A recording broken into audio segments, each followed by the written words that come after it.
If I have learnt one thing from talking about politics in real life, it is that you don't talk politics in real life. The other thing I have learnt is that nobody likes talking politics more than people who know nothing about politics. I am 50% joking. Here I want to talk about my experiences talking about politics in real life, and what I have learnt from this.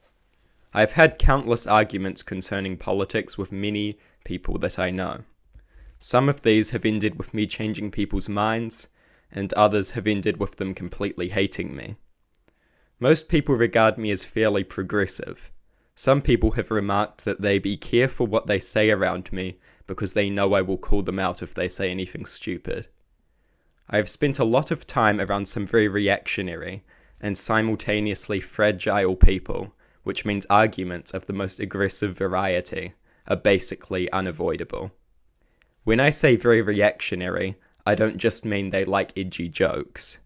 I am talking literal Nazi sympathizing of the dumbest variety. One person I know defended the Christchurch mosque shooting, another tried to deny it ever happened. You get my point. I care about politics and have had very aggressive arguments with people on a massive number of political issues. One thing I have found is that most people take you challenging their politics very personally. They take it even more personally when you throw in insults to add some vitriol to your arguments whenever you get the opportunity. Maybe try to avoid doing that. It can be very hard, however, to not insult people when they are 1, highly immoral, and 2, highly unintelligent. But still, it normally doesn't get you very far. With most people, they will just decide they hate you. Some people actually kind of need to be made to feel bad before they will consider changing their beliefs, but most people will just get mad and then hate you.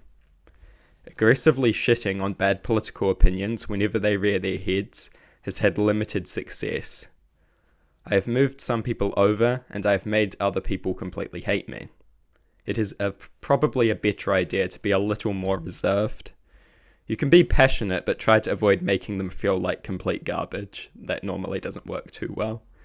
When I talk in a more reserved and less aggressive way, I try to make the person feel like they are not being attacked and try to get them to lead themselves to a conclusion. People are super egotistical and like nothing more than feeling like they figured something out. If you can lay some breadcrumbs to lead them in the right conclusion, that is great. Rhetorical questions and thought-provoking analogies can be useful for this, as they will get people thinking, which can lead them in the right direction. Also, rather than attacking them directly, attack someone else, if possible yourself. I held many reactionary views in the past, and one thing that I have found really useful when talking to reactionaries is attacking my own past views. I will say, I used to believe X, I now realize X is very stupid for this reason, and instead support Y. This is useful for 3 different reasons. Firstly, it clearly communicates your reasoning. Secondly, it doesn't directly attack the person you are talking to, and lead to them closing their mind and becoming defensive. And thirdly, it shows the person that you can change your mind on issues, and embrace new beliefs which could lead them to do the same. So where you can, try to criticize flawed positions that you once held to convince other people those positions are flawed.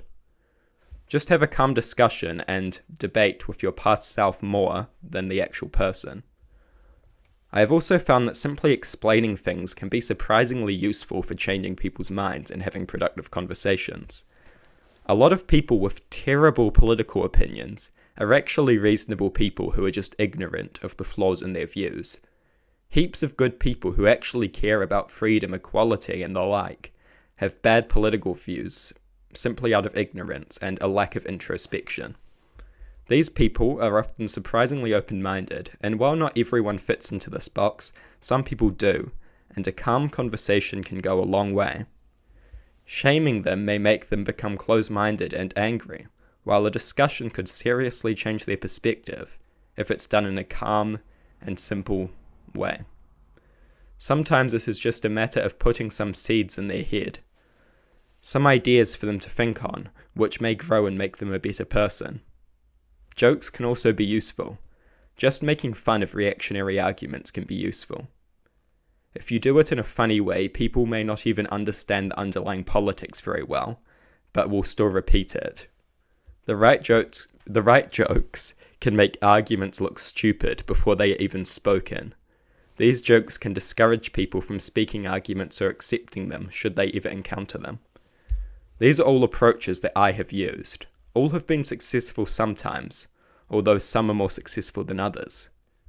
Aggressively tearing people's politics apart gets a 5 out of 10 from me. Politically loaded jokes, criticizing your own past views, and engaging in calm discussions and explanations all get a 9 out of 10, and if done correctly, are extremely good strategies.